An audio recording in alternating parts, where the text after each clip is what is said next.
DJI, you have failed me for the last time. Again.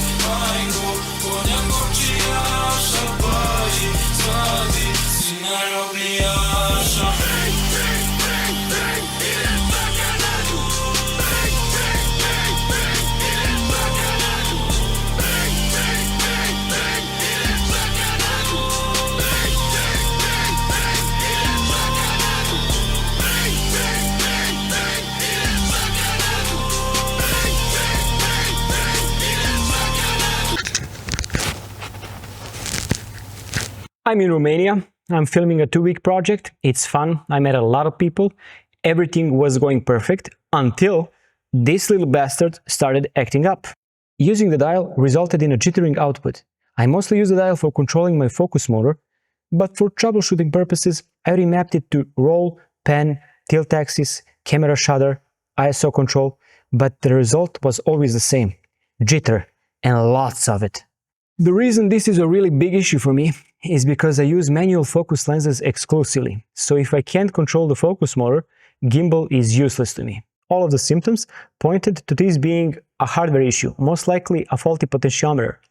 But there are no official DJI stores in the vicinity, so my warranty doesn't mean squat. And since this gig has a very strict deadline, I had a couple of options to consider. Fix it myself, send it to the nearest official DJI store and pray to Jesus. 3. Film the rest of the project handheld. Spoiler alert, I fixed it. Of course, there were no helpful resources on this particular problem, nor a disassembly guide for DJI RS4 Pro.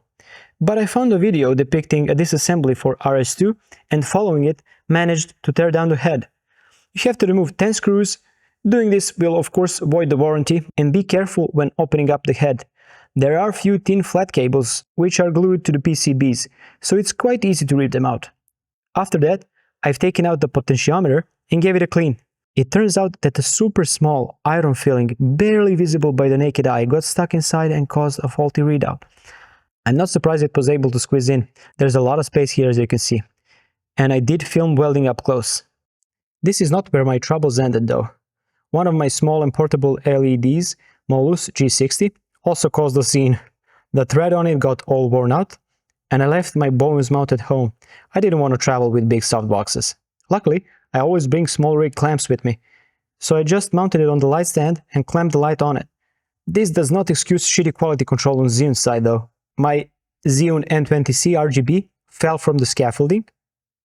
Magnets are strong enough to safely hold it in place, but I bumped it while climbing and it fell.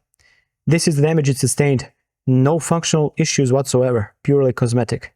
So it's a robust little light. I like it. When it comes to this little guy, it betrayed me when it mattered the most, made me furious, and I wanted to look at alternatives. Xeon Crane, Weeble S, Moza, Feiyutech, even Tilta, but they stopped making gimbals long ago. And unfortunately for me, DJI is the least shitty brand at the moment, so for the foreseeable future, I'm stuck with them. I can only hope this doesn't happen again, and we'll see how it goes. So I guess the moral of the story is always bring a set of screwdrivers with you, a couple of clamps, doesn't need to be small rig, and be ready to get your hands dirty, because even though using up your warranty is the best solution, sometimes life will give you lemons and you just gotta make lemonade.